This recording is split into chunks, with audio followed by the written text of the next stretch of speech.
What's going on, man? It's your boy Jay Holley, and we are back with another episode of Unfiltered with Jesse Holley, episode 90.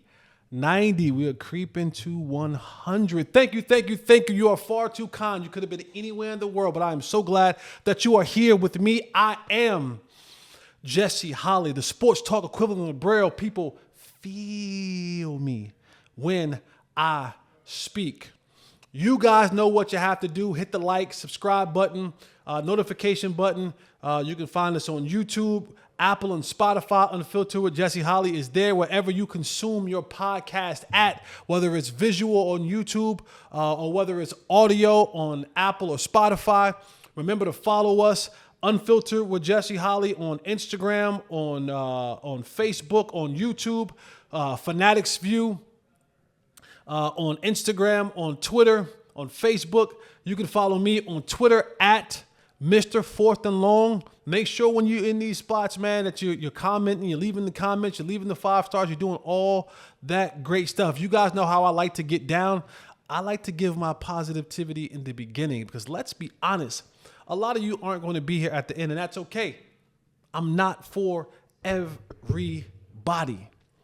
So before we get into this thing, man, here is the word that I have for you. Failure for you is too expensive. You can't afford it. Failure for you is too expensive. You cannot afford it. You can't afford to look back on your life 2 months, 3 months, 5 months, a year, 2 years, 3 years, and say, man, I should have. Man, I would have. Boy, if I could have. You got to put all those eggs in a basket and go. You have to understand that the price for what you want cost. Now, whether you're going to pay that cost in regret, whether you're going to pay that cost in, life's hangovers, or you're going to pay that cost in hard work, sweat equity, eliminating the distractions, eliminating the contingencies, all of those things, you cannot afford to fail. You can't afford the slow roll. You can't afford to half step. You can't afford to wait on anybody. You can't afford to allow the opinion of others. You can't afford any of those things. Everything that you want is right in front of you. Now, you can sit here and you can talk to somebody else. Can't talk to me. You got to be about that action, boss. You got to be able to look that man or that woman in the mirror and say, whatever that goal is, whatever that dream or that hope is, I'm going to get it. Go get that certification. Go get that. Go get that license. Go get that business. Go whatever it is. Buckle down. Sometimes you got to cut some folks off, eliminate them, and just focus on the thing that is most important to you. You cannot afford to fail. The cost is far too expensive. You have to be willing to go the extra mile. You have to be willing to have people call you crazy.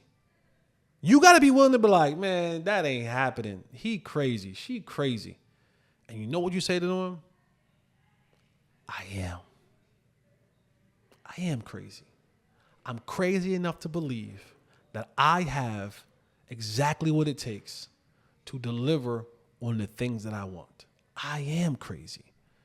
I am crazy enough to believe that if I focus and put one foot in front of the other, that everything I want is one step away. Be crazy enough, because failure is far too expensive. And we can't afford it. All right, man, let's get into this talk. Boy, oh boy, oh boy, oh boy. Mike McCarthy, Michael from Pittsburgh, who was once my guy. I got to admit, I stood on the table. I called him Freaky Mike. I thought Freaky Mike was going to come in here and set the world on fire. I thought he was going to come in here and that we were going to have that high-flying offense and we were going to be throwing the ball all around the park and it's going to be 2010 in here.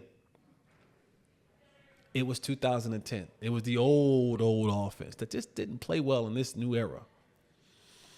And after 5 seasons, the Dallas Cowboys and Jerry Jones have decided that they were going to part ways, that they were not going to bring Mike McCarthy back with the contract extension. Now, I'm not saying that Mike didn't want to be the head coach, but whatever. But now, let the games begin. The coaching search for the next head coach of the Dallas Cowboys have begun. Now, let me be the first to say, and maybe I blame society. Maybe I blame just how jaded I've become with the ability to be honest enough. And it's not just a Jerry Jones thing, Cowboy thing, but it's a league thing. But maybe I just become so jaded with the way that they've played in our face when it comes to the Rooney Rule. So forgive me when I hear certain names and candidates of potential head coaches and I'm not too excited about it because it looks and feels a little Rooney Rule-ish. If you have not been living under the rock, you've heard that the Cowboys have requested and will be interviewing with Robert Salah, former head coach of the New York Jets, former defensive coordinator of the San Francisco 49ers. Now, I do think from a qualification standpoint, Robert Salah is good enough to be your head coach. And honestly, I'm not mad. I wouldn't be mad if he became your head coach. I think he checks the box in the discipline category. I think he checks the box in culture category. I think he checks the box in toughness and nastiness is what I'm looking for this team to add on to. I think he checks the box when you talk about a side of the ball that we can have a schematic advantage. Go back and check the books. Wherever Robert Salah has been as the defensive coordinator or involved in defense, but mainly as the defensive coordinator, he's had a top 5 defense. Them be the facts. That's just what it is. He knows the defensive side of the ball. And for that, I'm always screaming, I want a schematic advantage under the headsets. I want to be able to walk into a game and know that if push came to shove, that the guys I have in my uniform, in my khakis, in my polo, in my hoodie, in my hats, that those who have that insignia on their clothing gives us a competitive advantage schematically. The guys that are underneath the headset gives us the best chance to win week in and week out. If everything for the guys that have the helmets on, if everything was equal across the board, if you just scratched out, okay, boom, that's even, and it came out the 2 teams from the players that were on the field that it was an even Steven type of game, and I'm looking for competitive advantage. I like to believe and I like to feel that when I look to the sideline and I see those guys that are calling those plays and running this team, that they give us an advantage. Didn't feel like we had that with Mike McCarthy. Didn't feel like we had that with Jason Garrett. Didn't feel like we had that at times with Wade, though defensively he was pretty special. Didn't feel that, with Zim at a lot of points of this season. Felt it somewhat with DQ Dan Quinn. But I want to look to the sideline and know that, man, when we come into this game, that we have the X's and O's that gives our Jimmys and Joes a chance to dominate, to edge them out at the end of the game. So when I hear the name Robert Salah, I go, okay, But then I look and I go, well, I'm a little bit jaded. I'm a little bit suspicious. I'm a little bit cautious, wary of, is this real?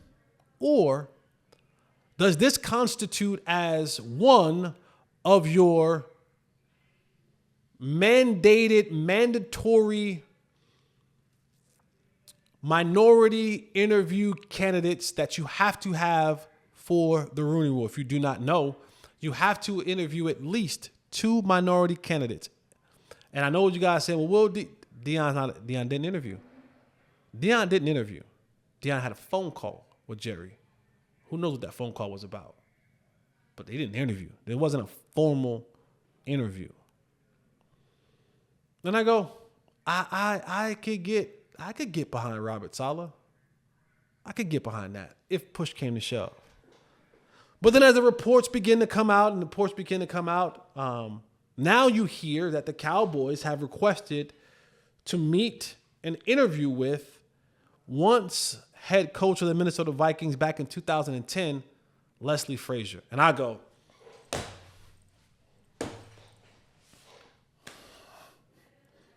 now you're playing in our face. Now this is like, and much respect to Leslie Frazier. This is no knock at you. Leslie Frazier has been very vocal in the media over the last years. Leslie Frazier, recently, he's been an assistant. He's been like a special assistant, a special advisor to the head coach of the Seattle Seahawks, who is a first-time head coach. So they brought in Leslie Frazier to kind of give him a little bit of guidance. So that's where he was currently at. But Leslie Frazier has been very vocal about he wants another head coaching job. He wants another chance to coach in the head coach in the National Football League. Come on. Leslie Frazier is not going to be the Dallas Cowboys head football coach. This is the part that I try to look away from the Salah situation and go, that doesn't make me feel all the way suspicious. That doesn't make me feel all the way kind of, my spidey senses are tingling. When I hear Leslie Frazier, I throw my hands to the sky and I just go, all right, listen, come on. This is very reminiscent of 2 coaches, 1 tweet. This is very reminiscent of what the Patriots did. Hey, we're going to bring in Pep Hamilton. We're going to bring in Byron Leftwich, both who hasn't coached in this league in 2 years, and we're going to bring them in for the meeting. Yep, we're going to interview them in the same day. They interviewed Pep Hamilton and they interviewed Byron Leftwich in the same day. I don't know if they was on the same flight. They probably shared the damn room. I don't even know they probably got 2 beds at one of the hotels in Attleboro. And they had Pep Hamilton and Byron Leftwich sharing a double queen. And just interviewed him twice and said, I appreciate y'all. Grab one of those fruit baskets when you're way out. We appreciate you. Yeah, right. What you doing? Yeah, we got it out the way. We're ready to hire you. That's what this is to Leslie Frazier. No chance at Leslie Frazier being the Dallas Cowboys football head coach. Not a chance. So this is where it comes from. This is where I make it makes me very hard to believe. And I know I caught some slack. I got people in North Carolina. I had some guy from Utah text me. I don't know a soul. I don't know a soul in Utah. I got a text from a Utah number. Ain't in my phone. Don't know who it was, but they text me and they was like, because I made a comment about I don't think that Jerry Jones will hire an African-American coach. Got a little slack for that. It's things like this that lead me to believe that in the history of the Dallas Cowboys, there's only been 2 African-American coordinators. 2 in the history. Now, let me be very, very, very, very, very clear. I am in no way, shape, or form alluding to, implying, or any of that there is racism spewing from the heart of Jerry Jones. I'm not at all. I do believe that there's a preference. That part, I stand 10 toes down on. And I'm not, if Jerry has a preference, he has a preference. It's no different from the rest of the ownerships in any league. You have a preference of what you want, what they want to look like. That's a preference. I'm not in any way, shape, or form. Let me repeat myself. I'm not in any way, shape, or form implying or assuming or trying to indicate anything about racism coming from that camp. But history just tells us that there's only been 2 African American people that have been coordinators for this team. So when I hear the name Leslie Frazier, I go, that don't even sound like. This sounds very Marvin Lewis-ish. Remember when they had they interviewed Marvin Lewis? Marvin Lewis. I don't think the car even stopped. I think he just pulled up in the car. Jerry went outside, rolled the window, and I was like, "You good? I'm good. Cool. And he drove off. I was like, all right, we interviewed him. We interviewed our other minority candidate. Let's go, Mike McCarthy. We're hiring you." So Leslie Frazier is the name. And then now here's where it begins to get interesting.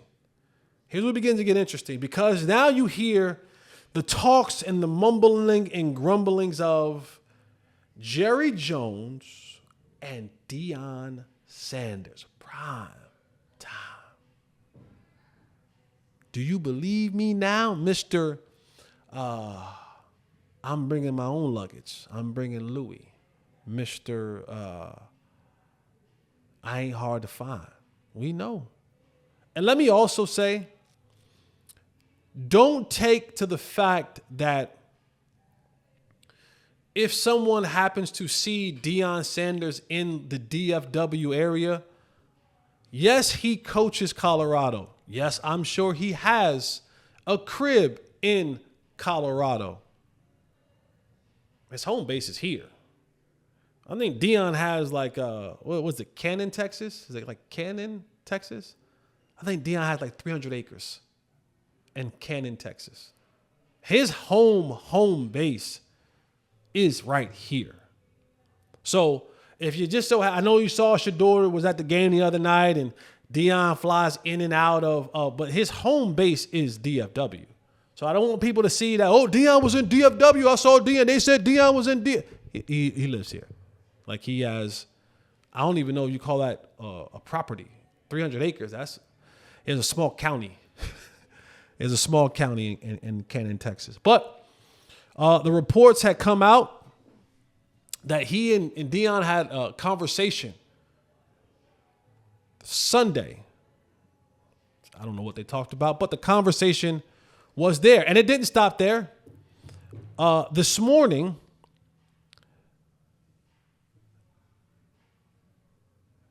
reporter Ed Water reports, he puts out a tweet, and he said that regarding Deion Sanders, that I'm being told, this is from Ed Water, that I'm being told that he would almost certainly accept if Jerry Jones offered him the next Cowboys head coaching job, and that those around him are encouraging him to pursue it, and that Jones is enamored with the idea. Now, let me just break this sentence down for a second. Just walk with me. Ed Water reports that Deion Sanders said that he's being told that he being Deion, most certainly accept if Jerry Jones offered him the next Cowboys head coach job. I'm going to put a period right there. Because I love, this is what Jerry and Deion, this is media marketing, a media marketing masterclass. This is PhD level stuff. Okay? This is top of the class stuff right here.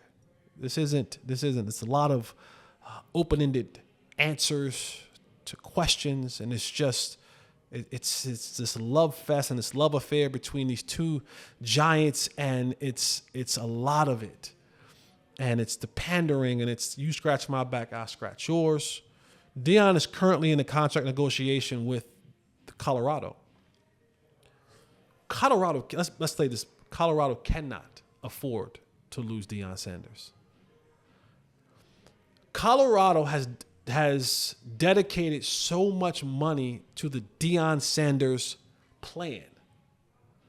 Facility upgrades, NIL collectives, stadium stuff. Just the whole deal is built around Deion. And in 2 seasons, the revenue, while very good, hasn't been able, you put so much of the upfront money, like when you're starting a business or something like that, you put a lot of the money up front. And then over time, you recoup your money back. If Deion left after 2 seasons, after all of the financial things that the Colorado AD and president and university have put into the program, and for that to go away, because if he goes away, so does everybody else. The 5 stars, gone. Julian, Juju, Luke, gone. All the Portal dudes, gone. They're gone. They're out of here. The stadiums aren't packed. The superstars aren't on the sideline. You don't get TV games anymore. It's gone. It's done. You're done. Now you're stuck with this bill that was tied to the Deion primetime plan, that you no longer have the engine to the machine.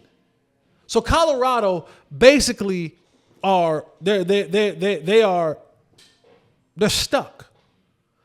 They haven't gotten into a place where Deion is lost enough to fire him, and they hadn't gotten the money back from what the next 2 or 3, because the way that Deion has positioned himself, you would think that next year they'll win another 9 or 10 games and maybe find themselves in the playoff. Maybe other people say different as far as the teams in the conference. But if he can go and get to a Big 12 conference game and find himself in the college football playoffs, that would be a growth every single year. The money that comes along with that, like the ticket sales, the concession sales, all of that. That's like this. We're talking the whole ecosystem now, right? We're not just talking Deion. We're talking Boulder. We're talking about everything. We're talking about restaurants and real estate. No, we're talking all of that. All of that. It's tied to Deion. It's the Deion Sanders plan. So Colorado, in a sense, can't afford to lose Deion. Jerry Jones, while he can afford it, he doesn't want to lose the headlines. And while we're getting into the playoffs in the grand scheme of things, I don't have a team in the playoffs. So I have to find a way to consistently keep the conversation going. If you turned on any radio, podcast, TV show, what is everyone talking about? Could the Dallas Cowboys hire Deion Sanders as their next head coach? Will it happen? I mean, we're talking about slim and none. And last I checked, we're fresh out of a slim. So it's a master class, a master marketing class for the two, because now Deion gets the love from Jerry Jones and the media attention about doing it in such a Deion way. When he was asked about it, he's talking about, I don't need any marketing or not marketing. I don't need any leverage ploy or anything like that to get what I want from the university. He says, I'm me. That's so Deion. That's just so prime. I'm me. I don't need to do all this marketing stuff and I'm me. But the sentence that this is so funny to me is that I'm being told, this is Ed Ward is talking about Jerry, that he being Deion Sanders would certainly accept the job if Jerry Jones offered it. Newsflash. I don't know if you guys know this or not. Let me break some news to you. I am reporting. I mean, this is a hot scoop right here. This is hot. This is fresh off the press. I'm reporting this, okay? This came from the bat phone, okay? I'm reporting that if Jerry offered the job to anybody, they would accept it. Name a name. Tay, name a name, Tay. Just blur out a name. An NFL name. Belichick will take the job. If Jerry offered the job to Belichick right now, he'd take it. Name another one. I don't care who it is. Name a name. Name a name. Name a name. Sean McVay. If he wasn't under contract, he'd take the job. If the Joneses said we're going to trade for Sean McVay, guess what Sean McVay would say? Cool. See you in the morning. So to say that I would accept the job if Jerry Jones offered it, that isn't any indication that, yeah, you and everyone else who's looking for a head coaching job, you and everyone else who wants to coach, name a position coach, name a coordinator, name them. So to say that is not to me any indication that this is happening. I don't think it's happening. You're talking about, and I don't mean this in a derogatory way or a mean-spirited way, but you're talking about Deion is a dictator. Deion wants to run the show. Everything in Colorado, at Colorado, Deion is calling the shots. I don't give a damn about who the AD is. I don't give a damn about who the president is. What Deion wants to do, Deion will do. Because he is Deion. And your plan is built around Deion. Jerry is a dictator. He wants to do things the way that he wants to do them. So could you imagine two dictators having a dictatorship off? That almost came out wrong. Could you imagine that? Could you imagine a player, a prominent player, pick him, well, I don't care who it is, showing up late to a meeting and Deion said to say, you ain't playing? Then the other dictator that's the owner, president, and general manager gets wind of what this dictator said about this player not playing because he was late.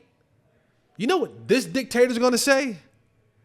This dictator is going to tell this dictator, au contraire, mon ami, that's our bleepity bleep bleep bleep bleep safety or bleepity bleep corner or lineman or offensive line, defensive lineman, linebacker, quarterback, receiver, running back, whoever, name it. He will play. And this dictator will say, my rules are that if you're late to a meeting, you're not going to play. And this dictator says, well, I'm telling you that I got 90,000+ fans that are showing up to AT&T on Sunday that's going to be looking for said player. Just because he was late, you were late a couple times, Deion. You know, your best friend, one of your best friends, Michael Irvin, he was late all the time. You know how that goes. Everyone gets treated fair, but not everyone gets treated the same. And this dictator says, no, that's what's wrong with this culture now. You come in and you save these babies. Instead of letting them be a man and face the consequences, you tell these grown men and you treat them like babies and let them get away with stuff. And that's why we ain't won nothing in 28, 29 years. Well, you just hold on right there now. You're talking a little bit out of tone to me now. Can you just imagine that dynamic? Can you imagine that dynamic? Can you imagine when this dictator Deion says, hey, I don't want that player on my team no more. I want that guy. I'm looking for this. And that one go, oh now. Now that one right there, we paid some money to. So that one right there, we're going to have to stay for a little while. And we're going to have to find something to do with him. That ain't going to work. That's not going to work, y'all. I'm sorry. It's not going to work. That's just, and then on top of that, if Deion was the head coach of the Dallas Cowboys, he would be the biggest star. He would be the biggest current playing athlete in the world. In the world, Craig. There would not be a bigger figure. Like, look at Deion now in college football. College game days coming to Colorado. He's on all the commercials. Like, he's a star. He's a superstar. He can go to any when he goes to the coaching conferences and all that. It's like a star walks in the room. You couple that with him being the head coach of the Cowboys, he'd be the biggest non-active star in the world. You think the ego of his boss will be able to handle that? Because I'm going to be honest with you. You get Deion, I don't really want to hear what Jerry got to say after the game. I know Deion going to give me something. Deion radio show going to be 10 times better than Jerry's show. When Deion start talking in that third person, we start going prime this and prime that. Set me up. Set me up. The mortgages need to be paid and we're going to have a lot of content. The egos, the dictatorship, it sounds good. And I'm sitting in the office of the playmaker, of Michael Irvin, and it's if he's in Jerry's ear, which I know that Michael can often be, he's hey boss, hey, no, that'll be a great one. That right there will shake the room. It won't work. And that's not even talking about how Deion and the players would kind of like. Deion's style is catered and custom made and tailor made and built for 17, 18, 19, 20, 20-year-olds. That's what it's built for. That whole persona where you think you cooler than me as a player, and you think you cooler than me, cuz? Come on, cuzzy. Yo, call the game, man. You know what I'm saying? Like that part. When things don't go right, and now dudes just questioning, you know what I'm saying? Like it just the dynamic. It's a great talking point. That's why we're talking about it. It's a great headline. It's a great all of that. It's media marketing. It's a media marketing masterclass. Job well done, fellas. Job well done, Jerry. Job well done, Deion. Both of you are getting exactly what you want. The attention, the notoriety. Your name is in the headlines.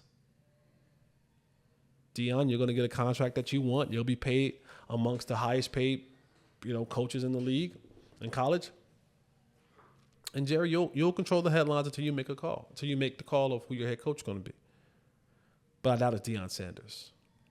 And then now we finally come to the candidate that we have heard about, who the Cowboys have reached out and requested. And I'm assuming that the request wasn't denied or turned down, that the Cowboys will be interviewing former offensive coordinator of the Dallas Cowboys, former offensive coordinator of the Los Angeles Chargers, current offensive coordinator of the Philadelphia Eagles, boy wonder, Kellen Moore.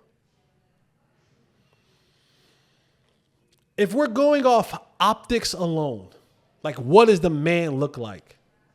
I don't like it as my head coach. Nothing about the appearance of Kellen Moore, and maybe this is a prejudice or preference, of just doesn't give off the vibe of a man that's going to be able to walk in the room and control the room and command the room of 53 plus alphas, apex predators, kings of the jungles, leaders of the pride, leaders of the pack.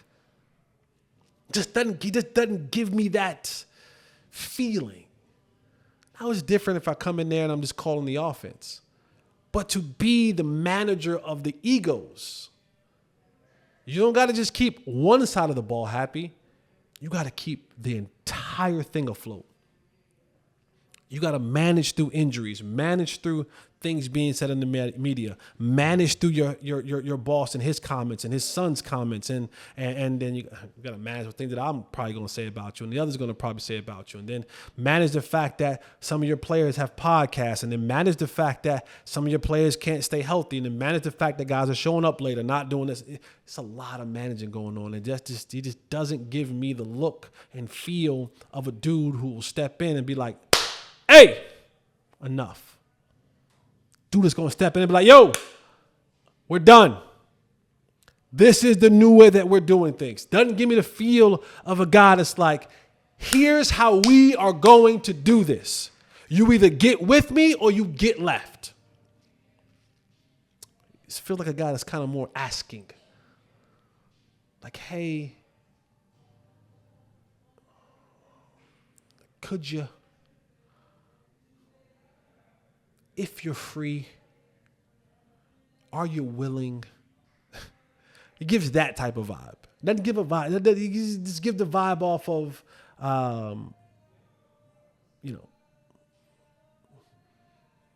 if it wouldn't bother you, could you just get in the A gap? Just be in the A gap right here. Hey, hey guys, I'm trying really hard, but if you guys can just ever so make sure that you're at the right depth on this route. I know you guys have been cheating it, and I need it at 14, but you guys keep giving it to me at 11 and 12, and it's kind of, it's kind of throwing off the timing of where the quarterback steps in the reads, and then if it wasn't an inconvenience to you, you just can't sell me. He doesn't feel like the dude who can step into the wolf pack and go, I am the leader of the pack now. Doesn't give me the feel of he's going to step into the pride of lions and be able to say, you will follow me now. I am now Mufasa. Just doesn't give me the feeling of a dude who can come in and just command the room and command the attention of every person in the room and the respect of every person in the room, and is be able to now say, I am your captain now. That's big. That is big. And I'm not even talking about the X's and O's part. That part, we know that we don't have a schematic advantage there. We know that. And unless you plan on going and doing what Philadelphia did and giving Kellen Moore the best offensive line in the league, unless you plan on doing what Philadelphia did and going to get another real star to go opposite of CeeDee Lamb like Philadelphia has, unless you plan on going and get 1A or 1B, however you want to consider them, running backs in the league, unless you plan on doing all that, because those type of skill sets can cover up the lack thereof that you have in the schematics from an offensive coordinator position. The problem is the Cowboys have lacked it. They've had players, but they've never had a schematic advantage. And and even last year with Mike McCarthy, it was always just CD and a bunch of maybes. CD and others. The running back was okay. The quarterback, all right. He's at his best when he got weapons to throw to.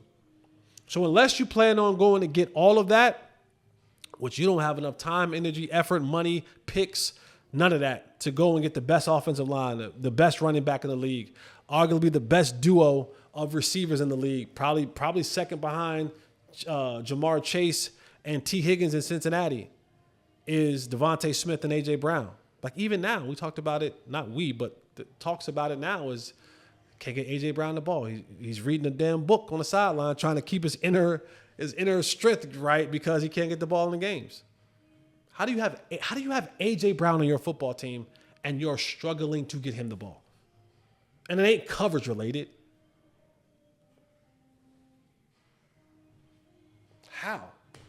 But Kellen Moore is a candidate, and here's the sad part that I feel about this.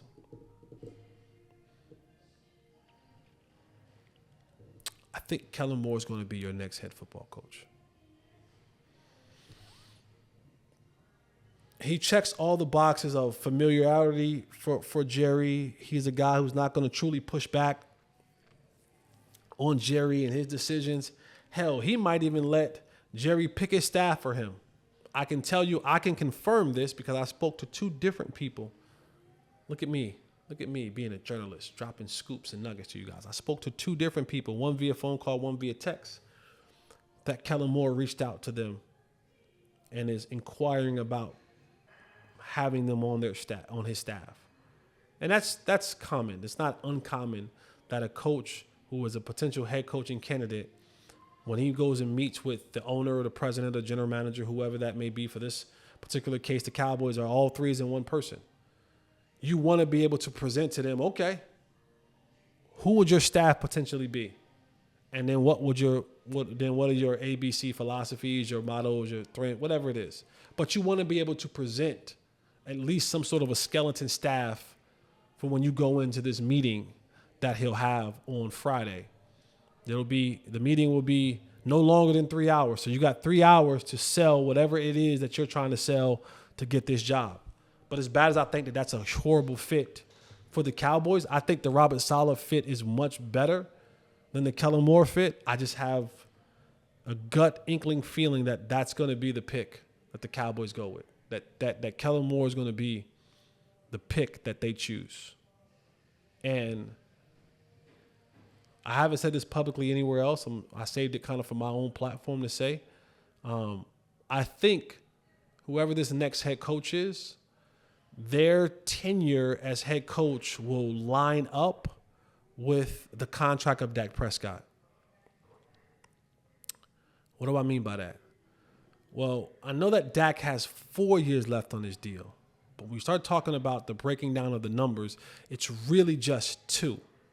Because the next 2 years have the biggest cap hit, over $100 million if you were to cut Dak Prescott. That's just way too much dead money that you can't afford to have on the books for a player that's somewhere else. But after those 2 years, now you start talking about, you can do some things with that. You can post you one cut and so on and so forth. And if Dak has not risen his game to a place or to a point where they feel he's good enough, now I can cut Dak. Hopefully when I do that, if after the second year I decide to do that, I go into a year and maybe not have such a great year, but now I've reset my books completely. Now I get an opportunity to maybe draft a quarterback. Again, we're talking about maybe a year or two. They may be in the business for depending on if he stays in school or not, however he does for Arch Manning. Just saying. But you can kind of, post you one cut, and now that you can take that money into the last 2 kind of years and do some funky business with that. But then that coach will be out. So now the next coach will come in. You'd have clean books. You've had money to spend. You potentially have a high draft pick. Hopefully they've continued to gather picks throughout that. They'll have some cornerstone pieces on this team. Micah. You'll have Deron Bland. You'll have maybe Trayvon Diggs. You'll have CeeDee Lamb and others. Hopefully by then Tyler Smith is a perennial Pro Bowler, and for the love of God, I pray that Tyler Guyton figures out how to play left tackle, because that would be a good thing, because you'll have some corner pieces that you have set. And that coaching, and Kellen Moore is a guy that will accept the coaching contract that's like 2 years or 3 years, so that way it lines up with that. But I don't know, man. I can't wrap my mind around the fact that Kellen Moore will be the next head coach and believe that that's a winning formula. Now, they may bring Kellen Moore in, and he may be just a CEO. And they may bring a really good offensive coordinator in here and a really good defensive coordinator. And now you have a party. Now you have something that you can kind of cook with. But I just find it hard to believe that Kellen's going to get to this spot and finally say, "No, I'm giving my play calling duties up for someone else." So it's just, I don't know. It's a weird thing, but we will keep you abreast of all of what's going on. I'll start taking a minority candidate serious now. Once they interview Robert Salah and Leslie Frazier, now they've met their 2 Rooney rules. So if they do another minority after that, I'll take that candidate serious, because that's a real candidate. That's not a minority Rooney rule candidate. That's a dude that they are actually liking and actually have interest in.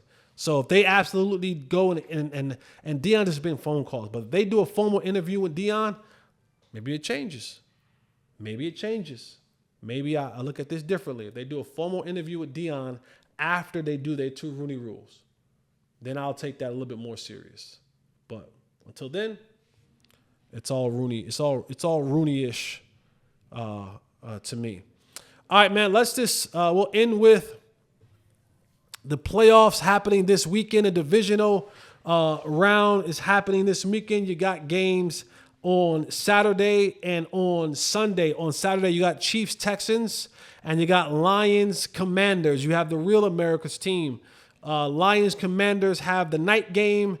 Chiefs, Texans have the 3:30 game. On Sunday, the 19th, you got Bills, Ravens. Probably the most intriguing game of the weekend.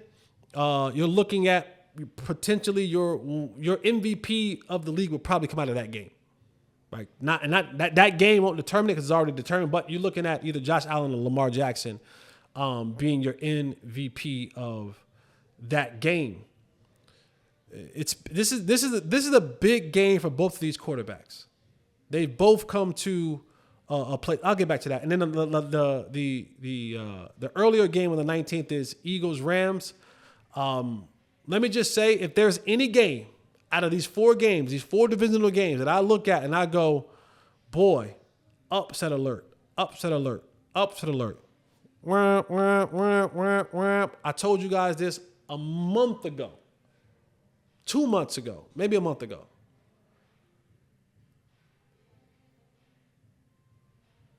The Lions, which isn't a hot take, but the Rams, the Lions and the Rams, but the Rams in particular for me,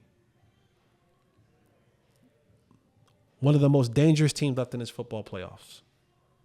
I'm just telling y'all, the Rams, and they're playing with that spirit of having LA on our back. You know what was going on in LA with the fires and so on and so forth. I keep telling you guys about the schematic advantage. Maybe Andy Reid. But I look at the coordinators, Bobby Slowick for the Texans, Ben Johnson for the Lions, Cliff Kingsbury for the Commanders, Joe Brady for the Bills, Todd Monken for the Ravens, Kellen Moore for the Eagles. There is no coordinator that I just named out of each one of these teams that is better than Sean McVay. Not one. Not one. And some of them are his sons. My little Junes. My little Jits. If you from South Florida somewhere, your little Jits. Sean McVay gives you a schematic advantage underneath the headset in every single game. And they have a quarterback who's a grizzled veteran who's still got enough left in the tank that if he clicking, if Matt Stafford is clicking, you're in trouble. You are in trouble. No one designs the run game better than McVay. Ben Johnson may be a close second. And I'll give Andy Reid his. I will bow down to Andy. But Andy ain't standing head and shoulders over Sean McVay. I'll concede. But the rest of these jokers, you have a schematic advantage underneath the headset on the sideline in Sean McVay.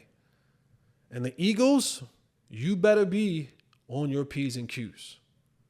Now, maybe I'm jaded, but I'm old enough to remember the Cowboys was something similar to this. Coming to the playoffs, had a home game against the Green Bay Packers. Everyone thought, no worries. Our focus is on the Niners. Dan Quinn is defensive coordinator. He's interviewing for head coaching jobs and everything hunky-dory. Belt to tail, Green Bay put on that defense. So Kellen Moore, he's interviewing with the Dallas Cowboys on Friday. He's calling around. I know for a fact he's calling around folks, hey, would you be interested in joining my staff? I'll be meeting for 3 hours on Friday, at least 3 hours, no more than 3 hours on Friday. Is his game plan airtight? Is his offensive game plan airtight? This is my upset of the weekend. The Rams are the upset team of the weekend for me. They can go. Just saying. Bills Ravens. Boy, that's gonna be a good game. It's gonna be cold. It's gonna be cold. It's gonna be physical. I want to see Lamar Jackson at least get to a Super Bowl. So I'm gonna say the Ravens. Chiefs Texans. I know Rex Ryan said a week ago that the Texans playing the Chargers, that the Chargers will be on a bye week with the Texans. And they whooped them. Boy, if anybody's going to be on the bye week, this week is going to be the Chiefs. I don't listen. I know that the Texans got a nice defense, and shout out to D'Amico Ryans, and I like you guys, but number 15 turns into a different man when the playoffs come. Kelsey turns into a different man when the playoffs come. Chris Jones, different man when the playoff comes. What's the linebacker name? Bostic? Not Bostic. What's the linebacker? Thick joker. It might be Bostic. Who's that linebacker? Shoot, I'm drawing a blank. Nick Bolton. I knew it was a B. Nick Bolton. Different dude when the playoffs start. I still think CJ's about a year away. Come back next year, CJ. Revamp. Get your weapons back. Get Nico fully healthy. Get Tank Dell fully healthy. If you're going to bring Stephon Diggs back, whoever it is, Chiefs win that game.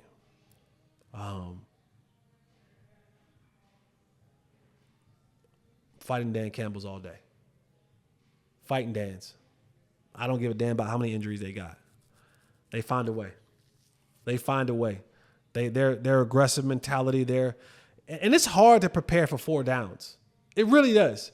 Like, offensively, when you're playing the Lions, if they're anywhere near the 50-yard line, they're going for it. Hell, they may even go for it on their own 30. They're going for it. They're going for it. And so now you got to prepare your mind for 4 downs. When you usually just prepare for 3. But if it's 3rd and 3, 4th and 3, 4th and 4, 4th and 5, 4th and 2 for sure, they're going for it. And they're going for it over and over and over and over again. And they're not going to stop applying pressure. Dan's having a fantastic season. I just think what they're doing, they got 2 of the hottest candidates. I know I said distraction and all that, but I just think they're locked in. I think they're locked in. Aaron Glenn is locked in. Ben Johnson is locked in. Go Heels. And Dan Campbell is biting knees. The Detroit Lions are America's team. They're America's team. So I got them beating the Commanders. Whew.